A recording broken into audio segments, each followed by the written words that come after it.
What's up, everybody? Welcome to the Pick Six Podcast, CBS Sports Daily NFL Podcast. I'm Brinson. I'm your host. It is Thursday, June the 9th.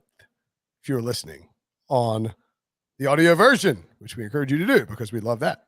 We also encourage you to watch on YouTube, youtube.com/pick6. If you're there, hit the like button, smash the like button, press the subscribe button, and turn on alerts so you'll know when we go live.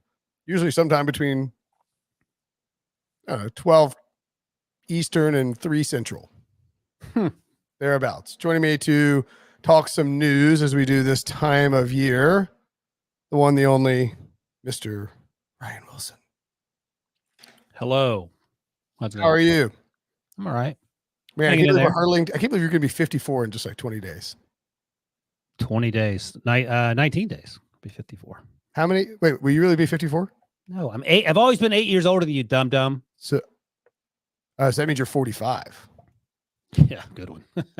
I had some people tell me there's no way I was older than 34 a few weeks ago. No one on planet Earth. I promise they did. I was like, oh my God. Were they 1,000 years old and they couldn't see? Yeah, they were both blind. 34. I was like, oh, well, you know what? Could 30 again, except I need that to be on videotape. So you're telling me someone thought you were 4 years older than Debo? Get out of town. Maybe it was like, when like kids, like they have no concept of age. So it was like a 3-year-old and they're like, oh, you're like 110 or you're like 12. Right. Yeah. I can't believe those words left your mouth. Get out of here. It's actually happened twice in the last 7 weeks. It was the same 3-year-old. They forgot you the first time they saw you again. Hey, there's that 34-year-old. Congratulations. No, just totally different spots. Anywho. Totally different 3-year-olds. Okay, fair enough. It's totally different kindergarten classes. No big deal. Well, how old do they think Debo and Breach are? Debo's 8. Debo looks like he's 12. And Breach is 12. Breach could be like 65. There's no age that you could tell me Breach is that I wouldn't believe. Breach, if you're like Breach is 83 years old, I'd be like, yeah, sure, that checks out. If Breach had the same hair treatment as you and had like his hair darkened, he would look like a 12-year-old with him. He'd look Eddie Munster. I don't know if anyone remembers Eddie Munster, but Eddie Munster from. Well, I mean, that's not really helping your case to act like you're younger when you make Eddie Munster references. Yeah, fair enough. But you said I was 54. You remember Irv Griffin? Irv Griffin's money? I don't know. Yeah, Merv, not Irv. Merv Griffin. Irv Griffin. What is it? Yeah. Hello, fellow kids. Well, how do you do, fellow kids? What's going on? I'm sorry that I just give off a youthful, vivacious glow. I think you could line up everyone on planet Earth, and not even your wife, I don't think, except for the 2 3-year-olds you ran into last week. I don't think they would think that you were 8 years younger than me. But I am 8 years younger than you. That's the point. You look like you have a lot more gray than I do. But also I don't have hair plugs. I mean, did you see what Paul Bissonnette did? The former NHL player who like now works for Barstool and is also doing TNT hockey coverage. What did he do? So he's on the main like TNT like pregame and halftime hockey desk, right? Mm-hmm. Like he's very prominent in their coverage, and he shaved just the top of his head and left these like gigantic like he did like the George Jefferson. Yeah, basically. Yeah. On purpose, though. Right. Look at this. Oh, that's way worse than the George Jefferson. Yeah. But that's even great pull, Devo. But like that's even like grown back a little. It was completely bald in the middle. It's just an amazing look. Not only male pattern baldness at the extremes, but he's starting to grow back in the middle, and he has a No. He shaved the middle part. I get it, but it even looks crazier now that it's starting to grow back. Yes, correct. In addition to that, he has a porn mustache. So yeah. But then he's on the main desk on NHL TNT. It's amazing. Does he drive the van from Silence of the Lambs as well? Because imagine if I did that for like our CBS draft show, they'd be like, "What are you doing? Get the hell out of here!" Yeah, but Brady Quinn wouldn't do it. But if no, if Brady showed up in a mohawk, they'd be like, "Oh, right. That's Brady." And I don't think Will Middlebrooks would do it either. But if he did it for baseball coverage, they'd be like, "Oh, he's a former World Series winner. This is fine." But if you did it, you would immediately be right. I'd be fired on the spot. If I took my hat off and did the podcast right now, I'd probably get fired. because your hair wouldn't want plugs are people- bleeding. huh? Because your hair plugs are bleeding. I can't allow the conspiracy to continue on. Anyway, Looking that's forward 5 to that minutes. day. When 5 minutes that we killed, where we don't have to talk about football news. Can't wait till you're outed with your hair plugs. My God. I want to see you cry on YouTube. I was going to say on national I don't even television. know how you like. I see we talk about this all the time. Like, I don't know how you even get hair plugs. Like, where do you go? Uh-huh. Do you Oh, see? yeah. I hear you. I know you don't know. I just hope my hair doesn't. I hope my hair doesn't go the way that my father's did. I told you it's your mom's dad. What's your mom's dad head of hair look like? He died with a full head of hair. You're fine. That's I the. know.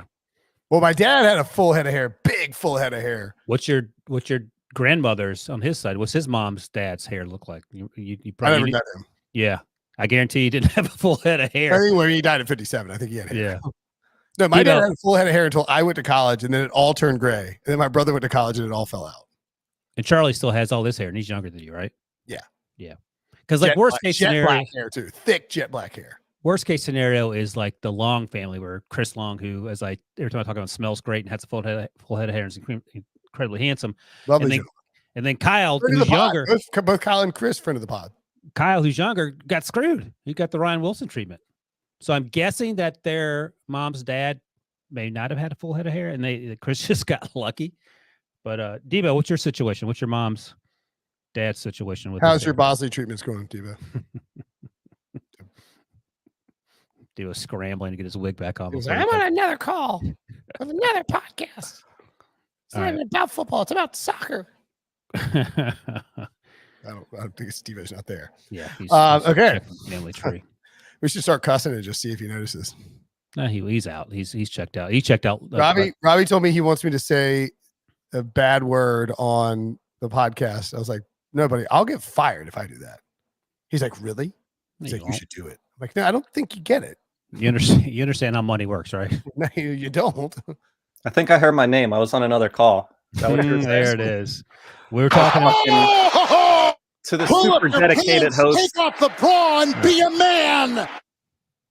Matt called me about a little pre-production meeting. You know, who did? Something unheard of on the Pick Six podcast. Brian Who did? Who called you about the it? only time Brinson calls you Debo, and it's not even before the show, it's during the show, it's to say he's either going to be late or not going to be able to make it. Those are the only phone calls you get from Brinson. AK told me she watched Memorial Day show. She was like, I saw you weren't on it. Want to know where you were. That's why she watched. I was like, you watched because I wasn't on it? Thanks. Sounds about right. All right, let's talk football news. All right. We'll find out about Debo's hair situation next podcast. Yeah, Debo, what's the deal? Is your hair, are you worried your hair's going quickly? No, I feel pretty strongly about it. The question was, how's your mom's dad's hair? His hair was great. So I feel good. I mean, You're good. The grays are like trickling in a little bit. As I think we discussed on a previous podcast, like I always said that I was going to probably color it, but now I'm just like, right. I don't think I'm going to do that. What if you wake up tomorrow and you have the Chip Patterson going on? Would you color that? That would be a wild morning. I feel like question what happened overnight. Because Chip was Chip's been by 30 since like since I met Chip. Late 20s, it was clear that his hair was not going to be mid-20s. I think it was natural color for forever. Chip's been rocking that salt and pepper since mid-20s. But hey, in his defense, he's got a head full of hair. Absolutely. All right, let's go. All right. So the Broncos, we talked about this on yesterday's show. Mm-hmm. The Broncos actually sold to the Walton family for $4.65 billion, by far and away, I believe, doubling up David Tepper's previous high of the Panthers purchase of the Panthers, $2.25 million or maybe $2.52 million. Either way, blowing out of the water the previous record for an NFL purchase. I mean, this is like, I think this is going to have ramifications across the league. Maybe not from a like the average fan who just wants to watch football will care about, but from a what we might see in terms of ownership change across the NFL ramifications, which will mean a lot for certain fan bases. For instance, if you are trying to think of the best example, I think the best example is probably the Spanos family with the Chargers. Do you sell the Chargers for $4.5 billion right now? You do, right? Yeah, why wouldn't you? I mean, if you're Mark Davis, or what if you're Daniel Snyder? There you go. I mean, he is not. He is one of the poorer billionaires in the NFL. He's under a lot of scrutiny for stuff that went on under his watch, and his name has actually been included in some of those allegations. And I don't think. I think someone I mentioned this in previous owners meetings. He's not well liked by owners, like as well liked as some other owners are.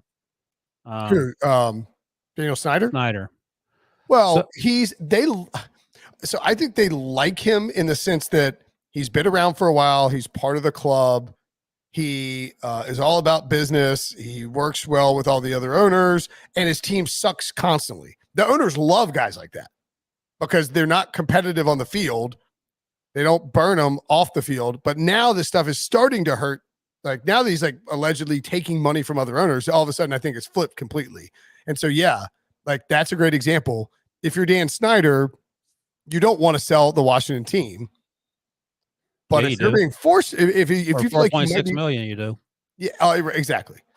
All of a sudden, if you're thinking like, all right, I might be forced to sell, and if you're forced to sell, it changes the valuation, right? Like you're not going to get as much as you want when you're forced to sell. If you're like, you know what, we're putting the Washington team out there. We got a name change. We got a new head coach. We got rid of all the old stigmas. You can come in and be, take over. I don't think Daniel Snyder wants to, but there's a possibility that he has to in the future. Maybe he thinks about doing it. He's top 20 per the latest rankings from John Breach. I wonder where he got this. Where did Breach get this from? From Forbes. He was top 20 in terms of NFL owners. In fact, top 15 at $4 billion. So like he wouldn't have to do it, but like a team, like a family, like I'm trying to find an actual article that lists everyone instead of John Breach's crap article here. Here we go. An updated one. For instance, 32, the Green Bay Packers. This is for Pro Football Network. 31, Mark Davis, net worth $500 million. The only issue with Mark Davis is I don't think he would want to sell because he believes like trying to win after his father's legacy. And he grew up being a Raiders guy. Like, I don't think he would want to do that. And he moved to Las Vegas and got the new stadium. But if you're Mark Davis and you think you can get $4 billion, I mean, or even $3.5 billion, and you got a huge new stadium and you got a very you got a attractive franchise in terms of a, brand perspective, you have to at least think about it. Yeah, no, that's right. There are obviously a lot of things at play there. $500 million, excuse me, doesn't sound like a lot of money. That you can live off $500,000 quite comfortably. Yes, you can. The problem is most of the people at the bottom of this list, the Spanos had net worth $2.4 billion. I mean, they're really cheap for. Like, I don't think the Roonies are. The Roonies are actually below. They're 28th according to Pro Football Network. Net worth $500 million to $1 billion. But that's all in the Steelers. That's that. Yeah. But they would never say never. But right. Yeah. Right. I don't think so. I mean, there's still Roonies in the organization, up and down it. So they're doesn't fuck they're going anywhere. I mean, Art Rudy Jr.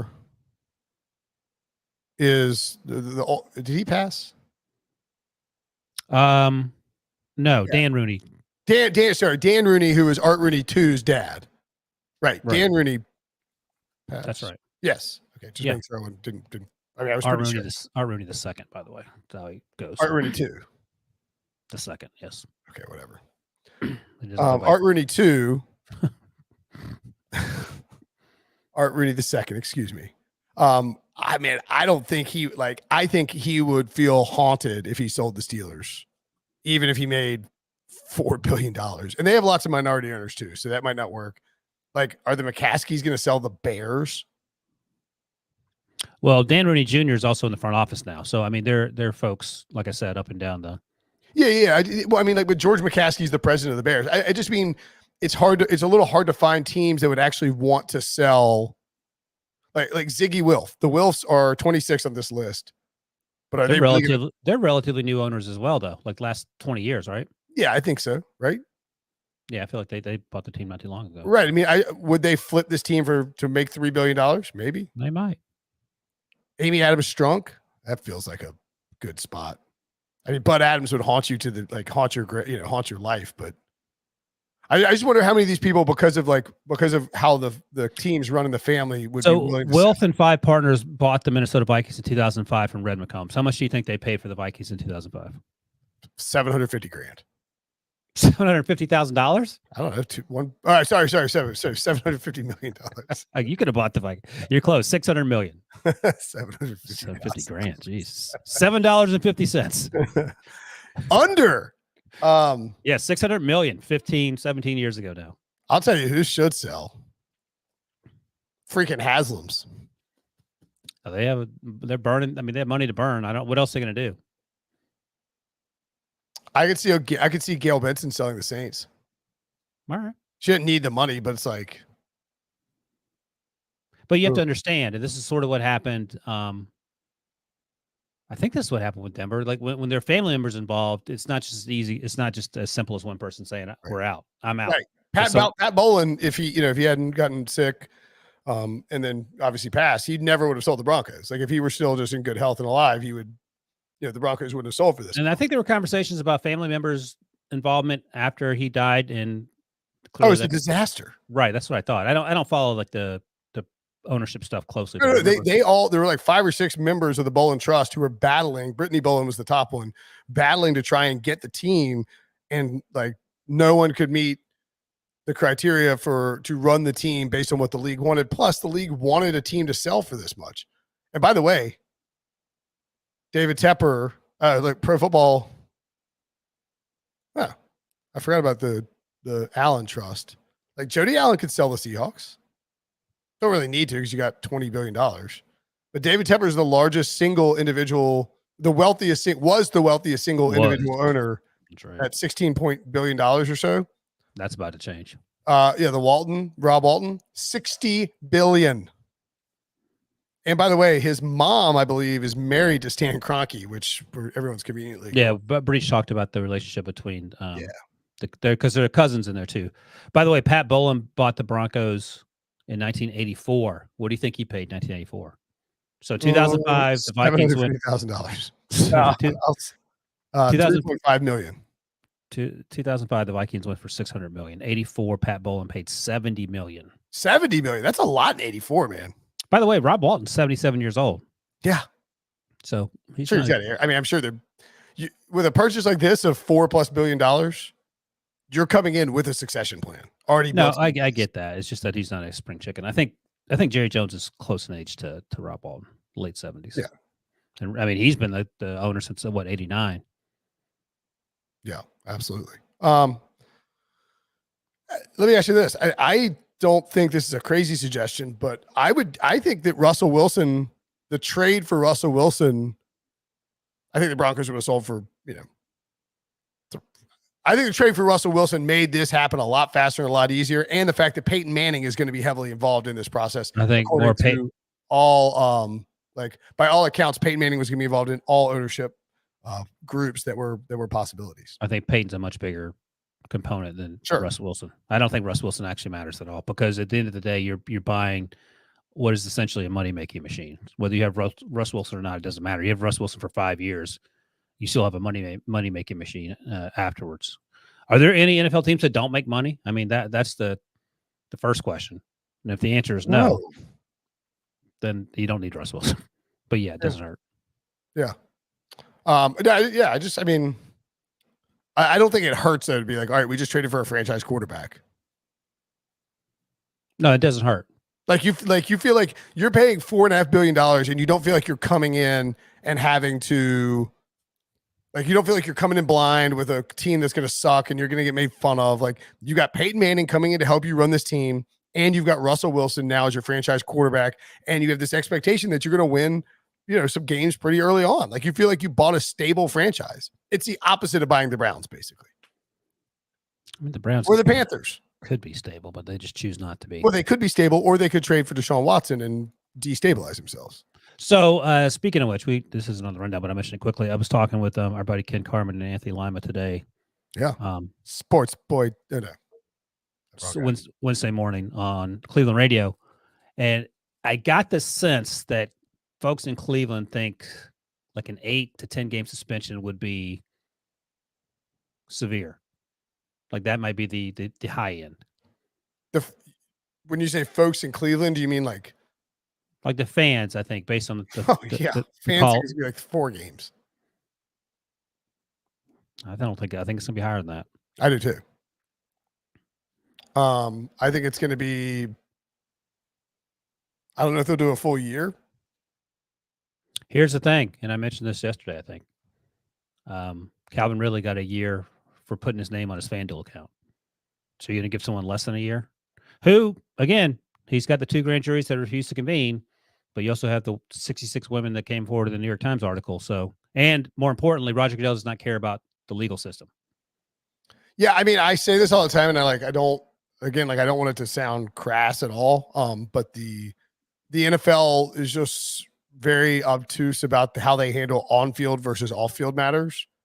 Like they feel like, so Calvin Ridley's decision to bet on a bunch of parlays on his FanDuel account is a very clear-cut, obvious violation of on-field, like quote-unquote on-field integrity of the game behavior, right? You know what I'm saying? Mm-hmm. Like it is very cut and dry. It is very clear. There's no debating what happened, and they wanted to prevent the punishment is. I understand what you're saying. Don't get me wrong. What Deshaun Watson is accused of doing is obviously a million times worse than betting a parlay on FanDuel. But I'm just saying that the NFL there's no gray area. There's no he said, she said with Calvin Ridley. And the NFL wants to make sure that players are not gambling on football. So they snuffed out that concern. Now you could then make the argument that if the NFL wants to prevent people from doing things off the field, maybe they could do the same thing here. I'm just telling you, they treat on the field stuff differently than they do off the field stuff. Well, Deshaun is off the field. I know, but Calvin Ridley's not off the field. Yeah, it is. He gambled. No, he gambled on football. That is on the field.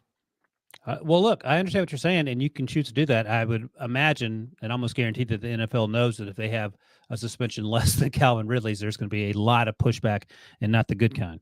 Sure. So, I mean, totally. That's a pretty flimsy argument. If we're, I'm not saying it. I'm not saying it's a good argument. I'm just telling you how the NFL operates. Okay. We'll see. Okay. I do think that. I do think that I think they're going to hammer him this year with an asterisk. What does that mean? The freedom to hammer him even worse if more stuff comes out. So you think he's going to get 17 games with an asterisk? No, I think he'll get 8 games with an asterisk. Like we're giving you 8 games. And if 8 games, we're giving you 8 games just based on all of this, even though none of this has come to a conclusion and your cases may still go to trial. So you get 8 games, and then we're going to reevaluate next offseason. And Deshaun, if this comes out and everything looks worse a year from now, then you might get another year. And then you're really going to be screwed in terms of your contract. It's all guaranteed. He'll be fine. $230 million guaranteed. Well, it's not if he's suspended. Yeah, so he misses 2 years. So he misses out on $1 million payday, and then he misses $25 million next year. He's still got $205 million to go. I think he'll be all right. Okay. All right, let's take a break, and when we come back, more football news next. So Aaron Rodgers made some waves, sort of, maybe. It's kind of slow out there this time of year. Aaron Rodgers says he will, quote, definitely his career with the Packers. Scale of 1 to 10. I think that's news true. factor. News factor. No, it's true or false. Like, what is like from a newsworthy? Like, this is news. It's about a 0.3. I think it's certainly less concerning if you're a Packers fan than what he said a few weeks ago when he said he was consistently contemplating retirement. I don't want to hear that if you're a Packers fan. Or here's the thing: if you're Matt LaFleur,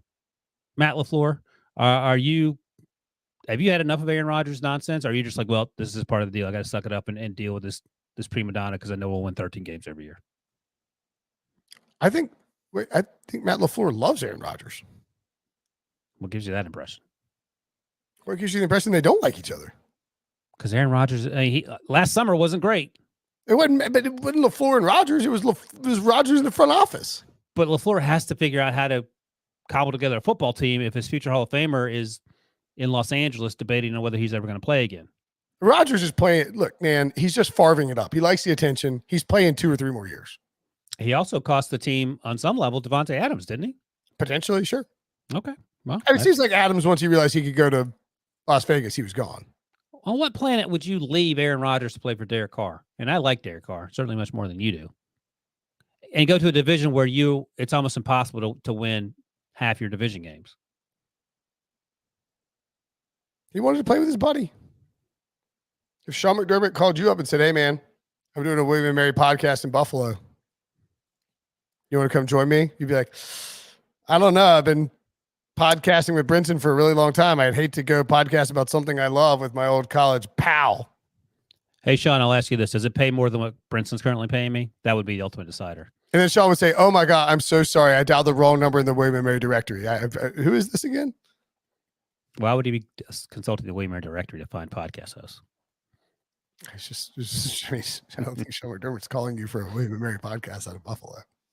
Well, you're sort of crapping on your own point. You were trying to make a point. I don't know what the point was.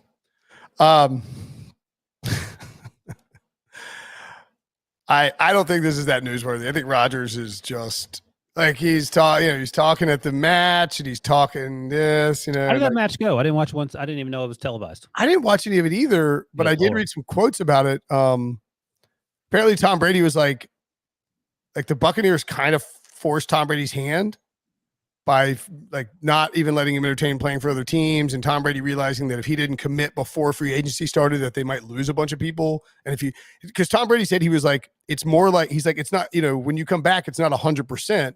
It's more like 55-45. He goes, but once you decide to come back, you're 100% in. And Rodgers is like, yeah, that's very true. Like, at this stage of your life, at this stage of your career, it's like, that's why you're making this decision. You're like 55-45. You don't, you kind of want to leave, but you kind of want to come back, but you want to come back more than you want to leave. But then once you decide to commit, you're 100% in. I just find that kind of interesting. Like, these guys are legitimately on the fence. So Brady's first year in Tampa was 2019. He's going into his third year in Tampa. 2020. 2020? Yeah, because remember he won the pandemic year. No fans. Super Bowl's in Tampa. We didn't go for the first time in 10 years. And that's when Tua was drafted in 2020. Yeah. So that's why, I was thinking he made a mistake by going to Tampa Bay in the first place. He should have just gone to Miami if that's where he wanted to be. But he didn't. He must have signed after. No, he signed before they drafted Tua. Yeah. Why didn't he go to Miami? Same division, maybe?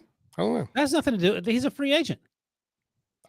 Maybe he just didn't want to play Belichick twice. So basically what you're saying is that he admitted that he quote unquote retired this year so he could go to Miami, which is where it sounds like he'd have been a minority owner and would have had his way. But it sounds like he wouldn't have been upset about playing for either San Francisco or Miami. Maybe Brian Flores was the impediment because I don't know how Flores felt about Tom Brady coming in, and obviously Flores didn't love Tua, or did love Tua, whatever the issue was. And wait, remember, wasn't there the story where it was like Stephen Ross asked Brian Flores to come to his yacht before free agency started and meet with a prospective free agent? No, I think got on there. He's like, Tom Brady's like, whoa, bro, look, I can't do this.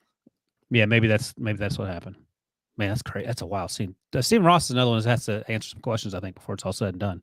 That's a good point. I didn't even where's Ross on that list? Because he's rich as hell. But. Yeah, I think he's got some money. But like that didn't preclude him from being like, all right, he ain't selling. He's 5th overall at $8.2 billion. Yeah, he ain't selling. Yeah. Like Jerry Jones would rather die than sell the Cowboys.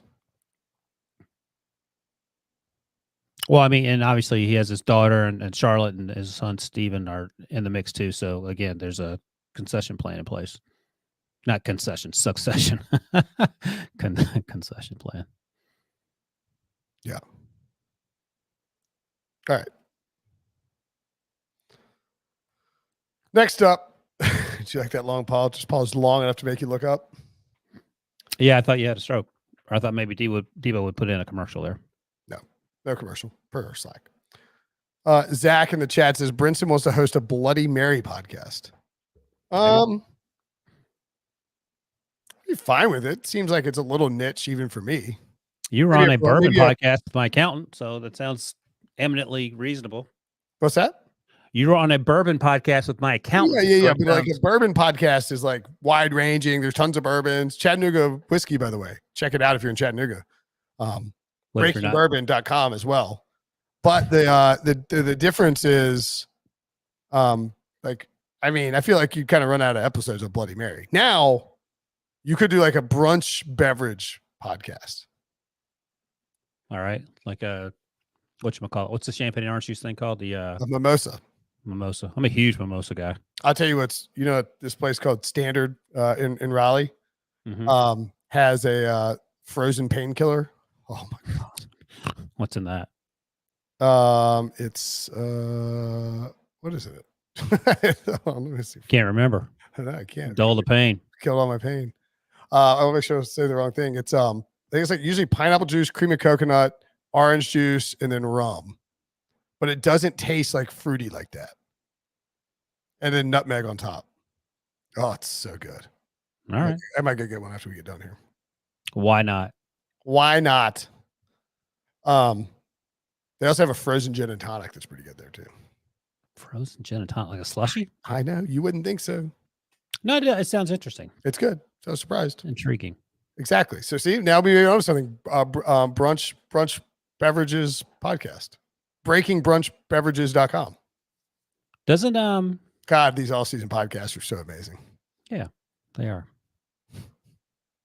What's the guy here that used to work here that works for Bally's now that covered hockey? What's his name? Pete Blackburn. He does his podcast is called Brunch, but I don't know if it's about brunch. Oh, okay. That's what I was gonna I think it's just like dudes having like dudes and like Debo, what are the shorts that hipsters wear? Like the board shorts?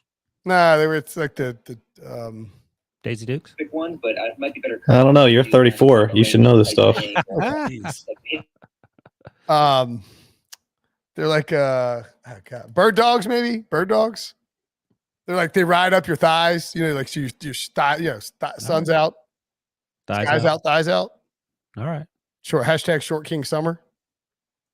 All right. Short King Spring. Hashtag Short King Spring is what Pete Blackburn was talking about. Okay. You don't know. You don't know anything I just said, do you? No, I tuned you out a few minutes ago. Okay. Okay. So DK Metcalf didn't show up to Seahawks. Oh, unexcused absence from Seahawks minicamp. He could be fined up to $93,000. He had foot surgery earlier this offseason. News on a scale of 1 to 10. News, no news. No news to news. Well, here's the thing. Like, he's trying to get paid. He's recovering from foot surgery. And he has probably done the math in his head, and he understands that having Geno Smith and or Drew Lock throw him passes is not going to help him get paid like it would have if Russell Wilson had been throwing him passes. So, yeah, find a way. I mean, this team is sort of setting itself up to win 2 football games, it feels like, if they want to push it. I think he's trying to make DK happy. Wasn't DK in draft day trade conversations too? His name's been bandied about a bunch. Now, there's some speculation that could even be DK Metcalf's camp putting his name out there in order to generate trade interest so he can get out of the Seahawks because he doesn't want to catch passes from Drew Lock and Geno Smith. Right. Remember when you thought you agreed that Russell Wilson and DK Metcalf could be better than Jerry Rice and Joe Montana? That was ridiculous. You sound so stupid now. Oh, that must have been something you said because you're trying to turn it on me. Russell Wilson said that. He's like, we're going to be the new generation. Like, he's going to be my Jerry Rice. It's like, yeah, Russ does a lot of things that are extremely boring and sometimes hard to believe. I think Russ has got his own things to worry about in Denver. Like I don't. I mean, that team is really good, but the division is incredibly tough. They're treating the Broncos as if they're just like going to come out guns blazing. Like they got a new head coach. I think they finished third. Yeah, that's second. I think second or third. I think Chiefs win, Chargers second, probably. Yeah, that's where I'm at. Yeah, I mean, I would if the Chargers weren't the Chargers. Like if you flip the uniforms, it'd be easy to take the. Yeah. Yeah, it's just because they're the Chargers. They're going to find a way to screw it up. You feel like. Brandon Staley year 2. Watch out. Hey, love Brandon Staley.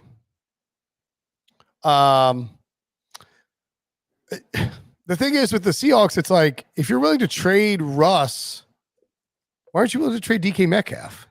Like, I actually said this yesterday I said this yesterday on HQ. So the things that Russ wanted was offensive line help. They got offensive line help, but they had to trade away Russ to get it because they didn't have the money or the draft pick. So they got 2 offensive linemen. They got Charles Cross. They got Abe Lucas, both out of West Coast systems, which is sort of ironic, whatever. And then they drafted Ken Walker, the running back. I'm sure Russ didn't care about that. And they got better on defense. They still haven't done enough because they don't have Russ Wilson. And in fact, even if they had Russ Wilson and those draft picks, I don't know if they would. I mean, how good would they be in that division? If they had Russ, I think they'd be pretty good. I think they'd be second, but I don't think they would. In the NFC West? Yeah. I'd probably still be third. Who's second? 49ers. Who's their quarterback? Trey Lance getting good buzz coming out of camp. Let me ask you this. Traeger says he's shredding it. Who has gotten bad buzz coming out of any OTA ever? Sam Darnold. Mark Sanchez. Tim Tebow. Jesus. Christian Hackenberg. Hackenberg. All Jets quarterbacks. Luckily, DK Metcalf is not a Jets quarterback. Do you think that the Seahawks, so they've decided that their motto they're filming promos with like Quandre Diggs and other players. It's like, let's fly. Do you think they're making fun of Russell Wilson? Yes. Okay. 100%. They are 100%. Yeah. The only way they could be more obvious if they were saying, let's cook. I love the idea that they would troll Russ. Do you think Russ comes in week 1 and lights him up? Where's that game? Seattle. I kind of feel like Seahawks might steal a win there. I was going to say, I don't think Monday Night Football. It's not going to be a blowout. But again, you have to have a quarterback, and currently they don't have one. Like, what if it's Baker? Like, that would be fun. Baker versus Russ would be incredible. Gino and Drew would not be fun. By the way, speaking of Baker, he was also excused from Browns' mandatory minicamp by the Browns. They need to wrap him in bubble wrap and just keep him safe somewhere. I think they're just going to play Jacoby Brissett. I don't think he's going to play for them. Well, again, this is a conversation I had with our buddies, Ken and Lima. Let's say it's 12 games. We don't know, but say the suspension's 12 games. What's the worst case? Like, how many games do you have to win with Jacoby Brissett to be competitive when Deshaun Watson comes back after 12 games? 6. Exactly what I said. Can they go 6-6 with Jacoby Brissett? No. Right. I feel like Baker healthy, and when you're not antagonizing him, and when he's not antagonizing you, there's a better chance. Baker, you could win 10 games. If everyone's on the same page. Wouldn't that be something if they won like? All right, so look, they're at the Panthers, Jets, Steelers, at the Falcons. Jesus, they could go 4-0 with Brissett to start. Yeah, we do this every year with that schedule, with the Brown schedule. And Chargers, Pats, at Ravens, Bengals at home. So I think you're 4-4 with Brissett. All right, what are the last? Then you got your week 9 bye, at Dolphins, at Bills. Then Bucks at Texans. Oof. So that's you. Yeah. So that feels like 6-6, which is okay. I feel like that's 5-7. 5-7. Then you got to win out with a quarterback that hasn't played in 2 years. That's right. And much less with all these new players. Right. At Bengals, Ravens, Saints, at Washington, at Pittsburgh. All right. I mean, that's a slightly above average difficult schedule. But you basically have to win all 5 of those games with Deshaun Watson. Yeah. So maybe 12 games is correct. That's the correct answer, though. Yeah. Interesting. I saw this on NFL.com. There's another face missing from Packers mandatory minicamp. It's not Aaron Rodgers. You know who it is? Devontae Adams, because he went to Las Vegas. It's Alan Lazard. He's holding out for a long-term deal. No, he is. Good for him. He's like, look, bro, I'm This the is not- only guy on this That's right. roster. This is You how need to you give me play some the money. leverage. So you mentioned Sammy Watkins. You mentioned him before we started that he is going to be a part of the offense, which is a wild thing to say if you're anyone associated with Green Bay. Guy, I would hope he'd be part of the offense. What else is he going to do? Return punts? So right, Alan Lazard. And after that, you have Christian Watson, the second round pick, who played at FCS North Dakota State with Trey Lance. You have Romeo Doubs, who played with Carson Strong, who's now on the Eagles roster. They played, they didn't play Power 5. You have Alan Lazard, you have Randall Cobb, who's quote unquote 34 like Brinson, and you have Amari Rodgers, who is Randall Cobb 2.0. He just hasn't quite morphed into that. Randall Cobb and I were in our first drafts together. So That's right. You sat behind him in first grade. So there ain't a lot there. And it was fine with you had Devontae Adams because he would get targeted 14 times a game. He dumped the ball to Aaron Jones a bunch. I just feel, they're going to win the division. I just think it's going to be a lot tougher than it has been in recent years. Oh, yeah. But to the Lazard thing, though, like, if I'm Alan Lazard, you're on a 1-year deal for $4 million? No, I will be needing more than that. What do you need? Like, if you want me to be your number one wide receiver for this year and fill I want a multi-year contract. Let's see what the spot track market value is. Way too much value in that. 3 years, $23 million. Okay, done. Yeah, $7.7 million a year. Actually, you know what? I want Robbie Anderson's contract. $29 million, $20 million guaranteed. Robbie Anderson. He's not as good as Robbie Anderson. What? He's better than Robbie Anderson. All right. Or maybe Corey Davis money? God, no. What are you smoking? 12.5 a year? That's not much. No. Alan Lazard can't ask for Curtis Samuel money or Michael Gallup money? They got nobody else, man. He can ask for it. They have Christian Watson. Give the man Tim Patrick money. Zay Jones money. Come on. All right, I want more than Marquez Valdez-Scantling guy from the Chiefs, at least. Okay, no, that's fair. I don't know how much you got. I don't think it was a lot. It couldn't have been a lot. $10 million a year for 3 years. He did? And it's it's easily, they can easily get out from it. What did Juju really get? A 1 year. It's really a 1 year 10. No, it's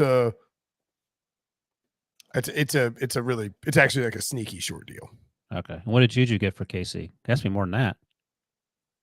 I believe it's a lot less. Juju got a 1 year, $3.25 million deal. Why is he making less than Valdez-Scantling? Valdez-Scantling. Oh, man. Scantling's deal is very funny money. All right. So yeah. Scantling's deal is crap. He has no guaranteed money after his first year. He's basically a 1 year, $2.56 million deal. Juju's still only 25, and I think it makes a ton of sense going to KC for 1 year. Absolutely. You light it up, and then you get your contract. I don't think it's crazy to give Alan Lazard Curtis Samuel money. Curtis Samuel got paid. What was his deal?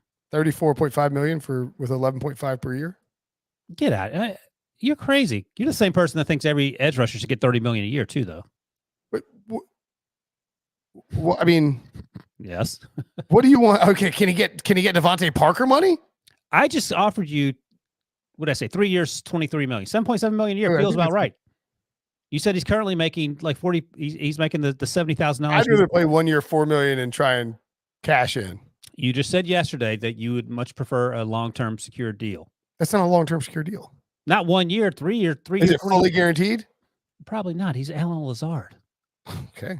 I mean, what are we doing? You're trading Devontae Adams and you're stuck with Alan Lazard as your number one. That's what we're doing. And you still don't. You draft 2 defenders with your 2 first-round picks. That's crazy. What a world! All right. I love that. This is where we're at in the podcast in June 8th. We're arguing over Alan Lazard money. That's welcome to the offseason. By the way, just quickly back to the Broncos. Per Mike Florio of Pro Football Talk reports that Josh Harris, co-owner of the 76ers, a.k.a. Debo's boy, would have paid $5 billion to the Broncos if he knew the deal would get done. Yeah. But he couldn't get an assurance that it would get done, so he didn't want to make the bid and then get trumped on the $5 billion. Then, yeah. Okay. Yeah, I don't know what that. I mean, do you think he has like $5 billion in a suitcase? Like, I don't understand. I'm sure he had. I think basically it's like he had, like, in order to get a $5 billion offer sheet together. That, you know, a lot goes into it. So he Right. could have gotten the, you know what I'm saying? Like you don't want to jump through all the hoops to get the $5 billion ready. And then they're like, sorry, somebody's paying $5.1 billion. Right. You're not going down to the ATM, the drive-through ATM, and just getting it out. Right. I mean, you get outbid for like, yeah, exactly. Do you want to talk about Jack Del Rio before we get out of here? No. Just kidding. That's it for the show. Thanks for watching. Thanks for listening. As always, for Wilson, I'm Brinson. We will talk to you guys later.